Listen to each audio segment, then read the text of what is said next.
Episode opening സീനിൽ ആ ബെങ്ക അവനാണെങ്കിൽ കോക്രിയെ നമ്പർ 2 മാറ്റാൻ റെഡി ആവുകയാണ്. ബൊറൂട്ടോയ്ക്കാണെങ്കിൽ എന്താ ചെയ്യേണ്ടതെന്ന് അറിയില്ല.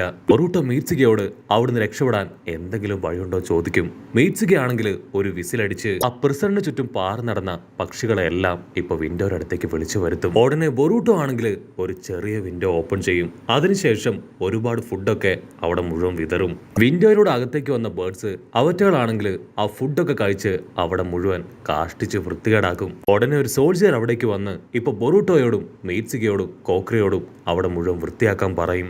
സോൾജിയർ ആണെങ്കിൽ ഡോർ അടച്ച് പുറത്തേക്ക് പോകേണ്ട താമസം സാറട അവൾ ആരുടെയും കണ്ണിൽ പെടാതെ അവിടേക്ക് കയറി വരും. അതിനുശേഷം അവർക്ക് അവിടുന്ന് രക്ഷപ്പെട്ടു പോകാനുള്ള ഒരു പ്ലാൻ അവർ റെഡിയാക്കുകയാണ്. സാറട പറയും ഇനി 3 ദിവസം അതിനുള്ളിൽ കോക്രിയെ നമ്പർ 2 മാറ്റും. സോ അതിനു മുൻപ് തന്നെ നമുക്ക് ഇവിടുന്ന് രക്ഷപ്പെട്ടേ പറ്റൂ. കോക്രിയെ പറയും നിങ്ങൾ പ്ലാൻ ചെയ്യേ, ഞാൻ അപ്പോഴേക്കും ഇവിടെ മുഴുവൻ ക്ലീൻ ചെയ്യാന്ന് പറഞ്ഞ് അവൻ ക്ലീൻ ചെയ്യാൻ തുടങ്ങും. സാറയുടെ മീറ്റ്സിക്കോട് അവിടെ നിന്ന് രക്ഷപ്പെടാനുള്ള വഴികൾ അത് കണ്ടുപിടിക്കാൻ അവനോട് പറയും. അവനാണെങ്കിൽ ഒരുപാട് പാമ്പുകളെ ക്രിയേറ്റ് ചെയ്ത് അവിടെ മുഴുവൻ അയക്കുകയാണ്. അതിനുശേഷം അവിടുന്ന് എസ്കേപ്പ് ആവാനുള്ള വഴികൾ അവറ്റകൾ അന്വേഷിച്ചു പോകും. ബൊറൂട്ടോ ആണെങ്കിൽ ഇപ്പൊ സ്ട്രെയിറ്റ് ആയി ഡോറഗേർ അടുത്തേക്ക് വരും. അതിനുശേഷം അവിടുന്ന് ഏതൊക്കെ കപ്പലുകളാണ് സാധാരണ വന്നു പോകാറുള്ളത് എന്ന് ചോദിക്കും. ആള് പറയും 2 കപ്പലാണ് മെയിൻലി വരിക. ഒരെണ്ണം ട്രാൻസ്പോർട്ട് ഷിപ്പാണ്, മറ്റൊന്ന് ഫുഡ് ഷിപ്പ്. ഇതിലൊരു ഷിപ്പ് നാളെ വരുന്നുണ്ടെന്ന് പറയും. ബൊറൂട്ടോ ആണെങ്കിൽ ഇക്കാര്യങ്ങള് അവരോട് പറയും. ഏച്ചിക പറയും അടുത്തതായിട്ട് നമ്മൾ ചെയ്യേണ്ട കാര്യം കോക്രിയുടെ ബോഡിയിൽ ഒരു സെലസ്റ്റിയൽ പവർ ഉണ്ട്, അത് ബ്രേക്ക് ചെയ്യണം. അത് തകർക്കണമെങ്കിൽ ഒരുപാട് വെള്ളം അത് ആവശ്യമാണ്. മെയ്റ്റ്സികയാണെങ്കിൽ ഓൾറെഡി ഇപ്പോൾ വാട്ടർ ടാങ്ക് മുഴുവൻ അവന്റെ പാമ്പുകൾ ഉപയോഗിച്ച് ഫില്ല് ചെയ്തിരിക്കുകയാണ്. ആരുടെ പറയും മുകളിലേക്ക് പോവുക എന്നത് വളരെ റിസ്ക് ആണ്. സോ അണ്ടർഗ്രൗണ്ടിലുള്ള ആ ഒരു വാട്ടർ ടാങ്കിനടുത്തേക്ക് പോവാം. പക്ഷെ അവിടെ വെള്ളം വളരെ പ്രഷർ കുറഞ്ഞായിരിക്കും വരിക. അതെങ്ങനെയെങ്കിലും ഹാൻഡിൽ ചെയ്ത് നമുക്ക് അവിടെ വെച്ച് ആ ജിപ്സു ബ്രേക്ക് ചെയ്യാം. അങ്ങനെ ഒരു പ്ലാനിങ് മുഴുവൻ അവസാനിപ്പിച്ച് ചുറ്റും നോക്കും. കോക്രി ആണെങ്കിൽ അവിടെ മുഴുവൻ ക്ലീൻ ആക്കി കഴിഞ്ഞു. മെയ്റ്റ്സിക അവൻ പുറത്തേക്ക് റിലീസ് ചെയ്ത പാമ്പുകളെ എല്ലാം തന്നെ ഇപ്പൊ തിരികെ വിളിക്കും. അതിനുശേഷം ഒരുമിച്ച് പുറത്തേക്ക് നടന്നു പോവാണ്.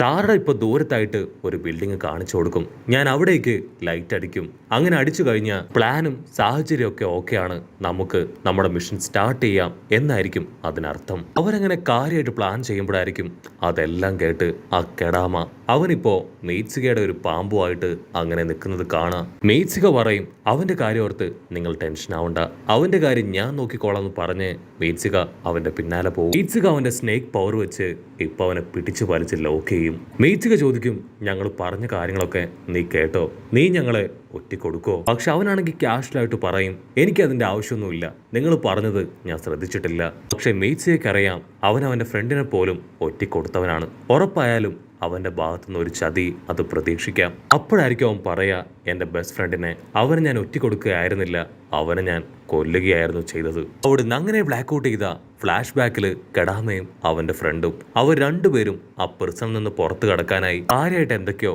പ്ലാൻ ചെയ്ത് വെച്ചിരിക്കുകയാണ്. അങ്ങനെ ഒരു പ്ലാൻ ചെയ്തതുപോലെ രക്ഷപ്പെടാനായി ഒരു സ്ഥലത്തേക്ക് വരുമ്പോഴാണ് ആ ബെങ്ക അവൻ അവിടേക്ക് വന്ന് അവന്റെ ഫ്രണ്ടിനെ ഫയർ പവർ വെച്ച് അറ്റാക്ക് ചെയ്യുക. അവനാണെങ്കിൽ അതുകൊണ്ട് ഷോക്കാവും. അതിനുശേഷം ബെങ്ക കെടാമയാണ് അവന്റെ ഫ്രണ്ടിനെ കൊന്നതെന്ന് അവിടെ മുഴുവൻ പറഞ്ഞു പരത്തി വീണ്ടും അവനെ ജയിലിൽ ലോക്ക് ചെയ്തു. അവിടുന്ന് അങ്ങനെ കട്ട് ചെയ്ത ഇപ്പൊ പ്രസന്റില് അവൻ പറയും ആക്ച്വലി എന്റെ ഫ്രണ്ട് മരിക്കാൻ ഞാനും ഒരു കാരണക്കാരനാണ്, ഞാൻ കറക്റ്റ് ടൈം അവിടേക്ക് എത്തുകയായിരുന്നെങ്കിൽ എന്റെ ഫ്രണ്ടിന് അവന്റെ ജീവൻ നഷ്ടമാവില്ലായിരുന്നു. നിങ്ങൾ പേടിക്കേണ്ട ആവശ്യമൊന്നുമില്ല, ഞാൻ ഒരിക്കലും നിങ്ങളെ ഒറ്റിക്കൊടുക്കില്ല എന്ന് പറഞ്ഞ് അവൻ കടന്നുപോകും. കട്ട് ചെയ്ത ബെങ്കയാണെങ്കിൽ ഡോറഗയുടെ അടുത്തേക്ക് വന്ന് അവനെ ഇപ്പൊ ആളുടെ അടുത്തേക്ക് വിളിപ്പിക്കും. ഡോറഗയാണെങ്കിൽ ബൊറൂട്ടോ ഷിപ്പിനെ കുറിച്ച് ചോദിച്ച കാര്യങ്ങളെല്ലാം ആളുടെ അടുത്ത് പറയും. ആ സാരഡ എന്ന് പറഞ്ഞ പെൺകുട്ടി അവളും ഇവരുടെ ടീമാണ്, അവരെല്ലാവരും ഒരുമിച്ച് നിൽക്കുന്നത് ഞാൻ കണ്ടു. അതേസമയം സാരഡയാണെങ്കിൽ അവൾ ലൈബ്രറിയിൽ നിന്ന് കളക്ട് ചെയ്ത ആ ഒരു മാപ്പ് തിരികെ എത്തിക്കും. അതിനുശേഷം അവൾ എഴുതി വെച്ച നോട്ട്സ് അതെങ്ങനെയെങ്കിലും ആരുടെയും കണ്ണിൽ പെടാതെ നശിപ്പിക്കാനായിട്ട് ശ്രമിക്കുകയാണ്. അപ്പൊ സാരഡയെ അന്വേഷിച്ച് ഒരുപാട് സോൾജേഴ്സ് ഓടി നടക്കുന്നതായിട്ട് അവളുടെ ശ്രദ്ധയിൽപ്പെടും. അവളാണെങ്കിൽ എല്ലാവരുടെയും കണ്ണ് വെട്ടിച്ച് ഒരു പ്രത്യേക സ്ഥലത്തേക്ക് വരും. അതിനുശേഷം പേപ്പർ ബോംബ് ഒരു സ്ഥലത്ത് കൂട്ടിയിട്ട് കത്തിച്ച് സോൾജേഴ്സിന്റെ ശ്രദ്ധ തെറ്റിച്ച് മറ്റൊരു ഭാഗത്ത് വന്ന് ആ വാൾവ് അത് ഓപ്പൺ ചെയ്യുകയാണ്. അതേസമയം ബെങ്ക അവൻ സ്ട്രെയിറ്റ് ആയിട്ട് ആ അണ്ടർഗ്രൗണ്ടിലേക്ക് വരും. അവിടെ ഉണ്ടായിരുന്ന സാരഡയെ അവൻ കണ്ടുപിടിക്കും. സാരഡയോട് ചോദിക്കും നീ എന്തൊക്കെയാണ് ഇവിടുന്ന് കണ്ടുപിടിച്ചത്, നിന്റെ റിസർച്ച് അതെവിടം വരെ ആയി? അതിനവള് പറയും ആ മോജോ അവൻ ആരാണെന്ന് എനിക്കറിയാം, കോക്രിയെ എന്തിനാണ് നീ നമ്പർ 2 മാറ്റുന്നത് അതെനിക്കറിയാം. അങ്ങനെ ഓൾമോസ്റ്റ് ഇവിടെയുള്ള സീക്രട്സ് അത് മുഴുവൻ ഞാൻ കണ്ടുപിടിച്ചെന്ന് പറയും. സാറയുടെ എന്തെങ്കിലും ചെയ്യുന്നതിന് മുൻപ് തന്നെ അവൻ ഫയർ സ്റ്റൈൽ ചിപ്സ് ഉപയോഗിച്ച് സാറയുടെ അടിച്ച് തെറിപ്പിക്കും. ബെങ്ക ആ അണ്ടർഗ്രൗണ്ടിൽ നിന്ന് ഇപ്പൊ പുറത്തേക്ക് വരും. അതിനുശേഷം സോൾജിയറിനോട് പറയും, ഇനി ആ സാറയുടെ പെണ്ണിനെ അവൾ അന്വേഷിക്കേണ്ട, അവളുടെ കഥ ഞാൻ കഴിച്ചു എന്ന് പറഞ്ഞ് അവരങ്ങനെ നടന്നു പോവും. അപ്പൊ ദൂരത്തായിട്ട് കെടാമ അവനാണെങ്കിൽ അവര് പറഞ്ഞ കാര്യങ്ങളെല്ലാം കേട്ട് അങ്ങനെ നിൽക്കും. അവിടുന്ന് അങ്ങനെ ബ്ലാക്ക് ഔട്ട് ചെയ്ത മൊറൂട്ടോയും മെയ്റ്റ്സുകയും കോക്രിയും അവരൊരുപാട് നേരമായി സാറയുടെ സിഗ്നല് അതിനുവേണ്ടി വെയിറ്റ് ചെയ്യാണ്. മൊറൂട്ടോയും ടീമും ആണെങ്കിൽ ഒരുപാട് നേരം വെയിറ്റ് ചെയ്തിട്ടും സാറയുടെ സിഗ്നലൊന്നും അവർക്ക് കാണാൻ കഴിയില്ല. ഉടനെ ബൊറൂട്ടോയും മെയ്റ്റ്സുകയും കോക്രയും അവർ 3 പേരും കഷ്ടപ്പെട്ട് ആ സെല്ലിൽ നിന്ന് പുറത്തേക്ക് ഇറങ്ങും. അതിനുശേഷം സാറട പറഞ്ഞ ആ ഒരു ബേസിലേക്ക് കയറാൻ സോൾജിയേഴ്സിന്റെ കണ്ണിൽ പെടാതെ അങ്ങനെ ആ ബിൽഡിങ്ങിന്റെ മുകളിലേക്ക് വലിഞ്ഞു കയറും. കോക്രിക്കാണെങ്കിൽ കയറാൻ പറ്റില്ല.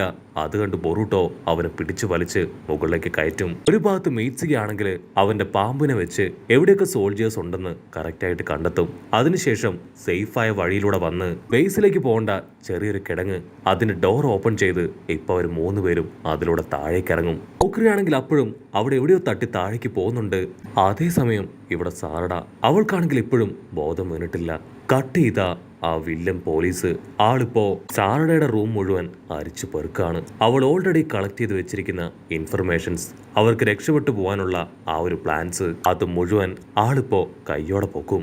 അവിടെ വെച്ച് മെയ്റ്റ്സയെ കുറിച്ചും ബൊറൂട്ടോയെ കുറിച്ചും കോക്രിയെ കുറിച്ചുള്ള ഇൻഫർമേഷൻസ് അതവന് കിട്ടും. അവര് 3 പേരും ഒറ്റ ടീമാണെന്ന് മനസ്സിലാക്കിയ ആ പോലീസ് ഓഫീസർ ആളാണെങ്കിൽ സോൾജിയേഴ്സുമായിട്ട് ഇപ്പൊ ബൊറൂട്ടോയുടെ സെല്ലിലേക്ക് വരികയാണ്.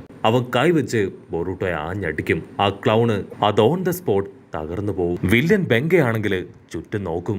കെടാമ മാത്രമാണ് ആ സെല്ലിൽ ഇപ്പോൾ ഉള്ളത്. അവൻ കെടാമയോട് കാര്യം അന്വേഷിക്കും. പക്ഷെ കെടാമ അവൻ സിമ്പിളായിട്ട് പറയും, എനിക്കൊന്നും അറിയില്ല, ഞാൻ നല്ല ഉറക്കത്തിലായിരുന്നു, സോ ഞാനൊന്നും ശ്രദ്ധിച്ചിട്ടില്ല എന്ന് പറഞ്ഞ് അവനിപ്പോ തിരിഞ്ഞു കിടക്കും. പോലീസ് അവിടുന്ന് പോയി കഴിഞ്ഞെന്ന് മനസ്സിലാവുമ്പോ കെടാമ അവനാണെങ്കിൽ ഇപ്പൊ താഴെയുള്ള കാർപ്പറ്റ് ഉയർത്തി നോക്കും.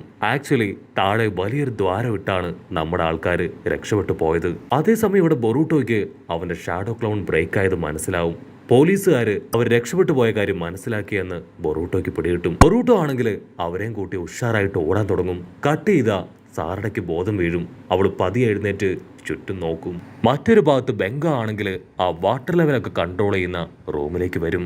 അവന്റെ കയ്യിലാണെങ്കിൽ സാറട ക്രിയേറ്റ് ചെയ്ത ആ ഒരു പ്ലാൻ ഉണ്ട്. അടുത്ത നിമിഷം അവൻ സമറും ചിപ്സ് ഉപയോഗിച്ച് അവന്റെ ആനിമലിനെ ക്രിയേറ്റ് ചെയ്യും. അങ്ങനെ ബ്ലാക്ക് ഔട്ട് ചെയ്ത നമ്മുടെ ആൾക്കാരാണെങ്കിൽ സാറട പറഞ്ഞതനുസരിച്ച് അതേ വഴിയിലൂടെ മുൻപോട്ടേക്ക് നടക്കുകയാണ്. അടുത്ത നിമിഷം ആ വില്ലൻ പോലീസ് ആള് ക്രിയേറ്റ് ചെയ്ത സമറിന് ആനിമല് അവരുടെ മുൻപിലേക്ക് ചാടി വീഴും. അത് ഇരട്ട തലയുള്ള ഒരു വോൾഫാണ്. അതിനെ കാണുമ്പോൾ തന്നെ നമ്മുടെ ആൾക്കാർക്ക് പേടിയാവും. പക്ഷെ ബൊറൂട്ടോ അവൻ ചാടിയും തലകുത്തി മറിഞ്ഞൊക്കെ അതുമായിട്ട് ഫൈറ്റ് ചെയ്യും. ബൊറൂട്ടോ ആണെങ്കിൽ അതിനെ അച്ചറം പൊച്ചറ അടിച്ച് ദൂരേക്ക് തെറിപ്പിക്കും. പക്ഷെ ഓരോ തവണ അടികിട്ടി തെറിച്ചു വീഴുമ്പോഴും അത് പൂർവാധിക ശക്തിയോടുകൂടെ തിരികെ വരും. ഉടനെ മീറ്റ്സുകയാണെങ്കിൽ വലിയൊരു ബിൽഡിങ്ങിന്റെ പോർഷൻ അത് തകർത്ത് അതിന്റെ ദേഹത്തേക്കിടും. ഇനി അവർക്ക് എങ്ങനെയെങ്കിലും ആ സെലസ്റ്റിയൽ ജിപ്സു അത് ബ്രേക്ക് ചെയ്യണം. കോക്രിയാണെങ്കിൽ ദൂരത്തായിട്ട് വെള്ളത്തിന്റെ ശബ്ദം കേൾക്കും. അവർ ശബ്ദം കേട്ട ഭാഗം ലക്ഷ്യമാക്കി അവിടേക്ക് പോവും. അവരോടി ആ ടാങ്കിന്റെ അടുത്തെത്തും. പക്ഷെ അപ്പോഴേക്കും അവസാനത്തെ തുള്ളി വെള്ളവും ആ ടാങ്കിലൂടെ പുറത്തേക്ക് പോയി. ആ വില്ലൻ പോലീസ് ഓഫീസർ ആള് അതിന്റെ വാൾവ് തുറന്നു വിട്ടു. മറ്റൊരു ഭാഗത്ത് കെടാമ അവനിപ്പോ അണ്ടർഗ്രൗണ്ടിലേക്ക് വന്ന് സാറടെ മുകളിലേക്ക് ഉയർത്തിയെടുത്ത് സേഫാക്കി നിർത്തും. കെടാമയാണെങ്കിൽ നടന്ന എല്ലാ കാര്യങ്ങളും അവളോട് പറയും. നിങ്ങൾ എത്രയും പെട്ടെന്ന് നിങ്ങളുടെ പ്ലാൻ എക്സിക്യൂട്ട് ചെയ്യണം. ഓൾറെഡി ആ ബെങ്ക എല്ലാം അറിഞ്ഞു കഴിഞ്ഞു.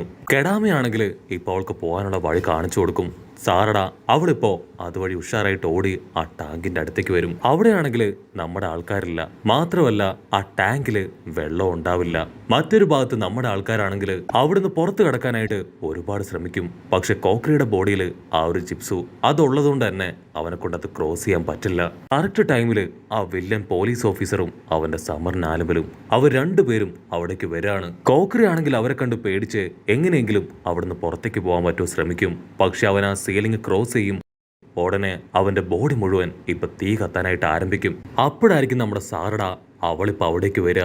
അവളങ്ങനെ ചാടി വന്ന് നിലത്താഞ്ഞെട്ടിക്കും. ആ ഫ്ലോർ തകർന്ന് കടൽ വെള്ളം വമ്പം ഫോഴ്സില് ഇപ്പൊ അകത്തേക്ക് കയറി വരാണ്. ആ വെള്ളം വന്ന് ഫോഴ്സിൽ അടിച്ച് ബെങ്കയും അവന്റെ സമറിന് ആനിമലും അവർ 2 പേരും കടലിലേക്ക് വീഴും. കോക്രിയയുടെ ആ ഒരു ജിപ്സു അത് ബ്രേക്കായി അവന് നോർമലാവും. അപ്പൊ അവിടുന്ന് അങ്ങനെ കട്ട് ചെയ്ത് കെടാമയുടെ കൈ കാണിക്കും.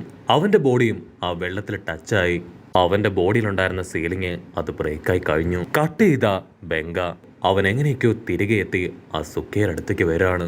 ഉടനെ അവൻ പറയും, നിന്റെ പ്ലാനിങ് ഒക്കെ ചീറ്റിപ്പോയല്ലേ, നീ ആ സീലിംഗ് ജിപ്സു അതെനിക്ക് ബ്രേക്ക് ചെയ്താ, അവരുടെ കാര്യം അത് ഞാൻ നോക്കാന്ന് പറയും.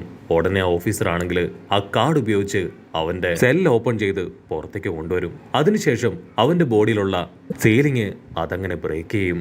അടുത്ത നിമിഷം അവൻ കൈ ചുരുട്ടി ഇപ്പൊ ആ ബാങ്കോയെ തന്നെ ഞെട്ടിക്കും. ആ ഒരു ഇടി കിട്ടി അവൻ അങ്ങനെ അടിച്ചു വീഴും. അവിടെ നിന്ന് അങ്ങനെ ബ്ലാക്ക് ഔട്ട് ചെയ്ത ഇവിടെ നമ്മുടെ ആൾക്കാരാണെങ്കിൽ ഷിപ്പിന് വേണ്ടി വെയിറ്റിംഗ് ആണ്. വെളുപ്പിനാണ് ആ ഷിപ്പ് വരിക. സോ ഇനിയും ഒരുപാട് നേരം അവരതിനുവേണ്ടി വെയിറ്റ് ചെയ്യണം. അടുത്ത നിമിഷം ആ സുക്കിയ അവൻ അവിടേക്ക് വന്ന് അവർ അറ്റാക്ക് ചെയ്യുന്നതോടു കൂടെ ഈ ഒരു എപ്പിസോഡും അവസാനിക്കുന്നു. എപ്പിസോഡ് ഇഷ്ടപ്പെടുകയാണെങ്കിൽ തീർച്ചയായിട്ടും ലൈക്ക് ചെയ്യാനും കമന്റ് ചെയ്യാനും ഷെയർ ചെയ്യാനും മറക്കല്ലേ. അടുത്തൊരു അടിപൊളി എപ്പിസോഡുമായിട്ട് കാണുന്നവരെ it's me with Mallu episode.